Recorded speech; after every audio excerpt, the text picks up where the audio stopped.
Hey, good morning, everybody. It's Mike, and thanks for jumping on the call with me this morning. Hey, we're talking about the two most important questions in your career, the only two questions that really matter this week. Remember, we started Monday off with the two questions. Number one, who is going to buy and sell homes with you this year? And the need to define that very specifically. You could enter them person by person into a database. So that rules out big, non-specific, generic terms like luxury and first-time home buyers. You can't enter them into a database one by one. You don't know who they are. And by definition, they don't know who you are. And then the second question, which follows that, but can only be answered once you answer the first question, is what will you do every day to make that happen, to become the top of mind, credible expert with that group of people? Who's going to buy and sell homes with you this year? And what are you going to do every day to make that happen? The second question is your strategy. Okay, so remember on Monday we talked about three key dynamics to a target audience, right? Number one, it must be very specific. Number two, start small. I admire the ambition, but start small and grow from there. And number three, actually, if you're going to say you're the credible expert for that group of people, you actually have to be the credible expert for those people. You know, yesterday we advanced that a little bit, didn't we? And we talked about 6 different ways that top agents identify the right target audience for them. Remember what they are? Number one, there's a unique opportunity or access point in your life. Number two, there are actions that you like to do. You enjoy the activities that are required with that group of people. Number three, you have a particular area of interest or affinity.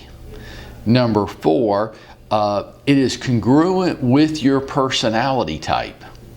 Number five, you have a unique ability. Or number six, a specific type of real estate. If you missed Monday or Tuesday's call, or maybe you missed both of them, just go to my group page on Facebook, The Path to 20 Million, and revisit that. It'll make a lot more sense to you as we dive into today's call, which is, we're getting into the second question now. What's your strategy? What are you going to do to make this happen? What are you going to do each day to become the top of mind, credible expert with that targeted audience? Right? So I want to give you some examples today. First, it's critical to note, it's absolutely imperative. Get this wrong and you might actually go backwards instead of forwards. So pay attention here. Your strategy must be appropriate for your target audience. There are strategies that work, but they're not appropriate for that group of people. Can I give you some examples? I'm going to give you some specific people examples. Bob Clarkson's an individual agent who closed over $30 million worth of real estate as an individual in 2021. And his primary target audience would be for sale by owners and expired listings. That may be your thing, it may be not. It's not important. What's important is Bob understands that the primary activity that he has to conduct every day is a certain amount of outbound, which you might call cold calls. He has to be willing to do that, and he has to get good at it, right? It's the first part of his strategy. And those calls are salesy in nature. Now, I'm going to contrast that with another agent, Rip. Rip did over $7 million worth of real estate this past year.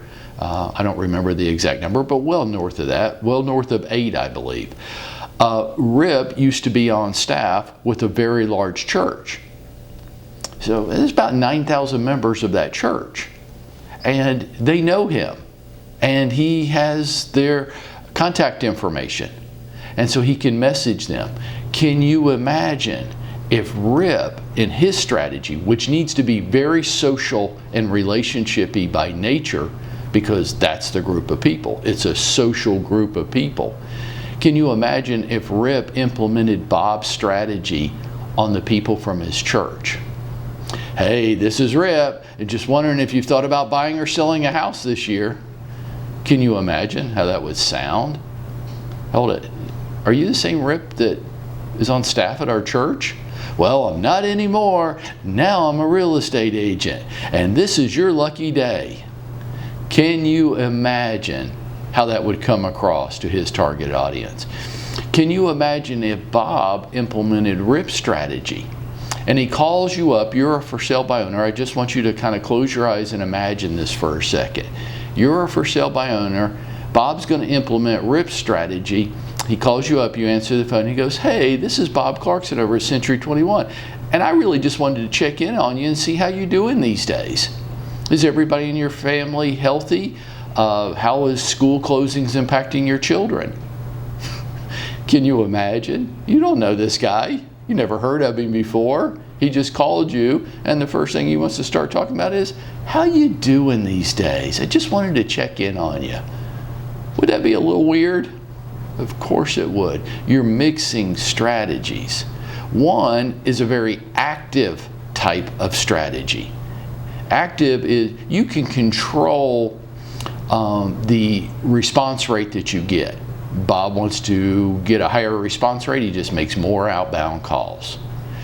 The other is a more passive strategy. It's more relationshipy. Rip isn't really interested in how many calls, dials, and contacts he makes each day. He's more interested in the relationships that he's building and nurturing.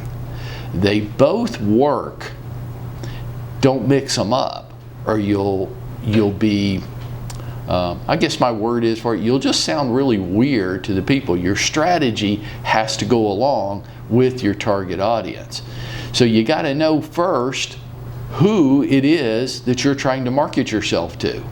And then we have to build in a strategy that's appropriate for them. Does that make sense to you? Okay, so you need to go back to Monday and Tuesday's call, and we need to determine what the right target audience is for you. And for all of you that want to say that it's my sphere of influence, it's family and friends and referrals. Everybody has that. But you don't know enough people that are going to move this year to build a business off of that. I'm not saying that it shouldn't be a vertical. I'm not saying don't pay attention to your sphere of influence, past clients, family. I'm not saying that at all. Matter of fact, do. That's one vertical flowing into your business. What I'm saying is don't rely on that. Have a defined area of focus, a niche, a target audience, and you're going to mine a certain number of transactions out of that every year, and you're going to do that not by saying that I'm the neighborhood expert, but actually being the neighborhood expert, knowing more about that neighborhood, for example, than anybody else does, and with the actions that I take every day. So I might say I'm the neighborhood expert for your neighborhood, but you might not know that because I don't do anything to make you aware of it. I hope that makes sense for you today.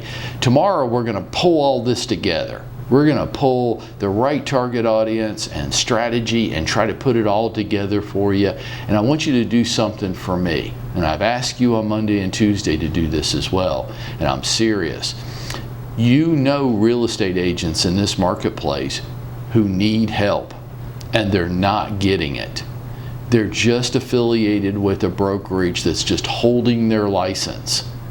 Invite them to this call, give them the number, tell them to dial in at 8:30. They won't be called out, they just listen, and this is the start of trying to help them. Do that, be generous, help somebody that you know needs the help. And I'll see you tomorrow morning at 8:30. For today, let's go out there and make it happen for ourselves today.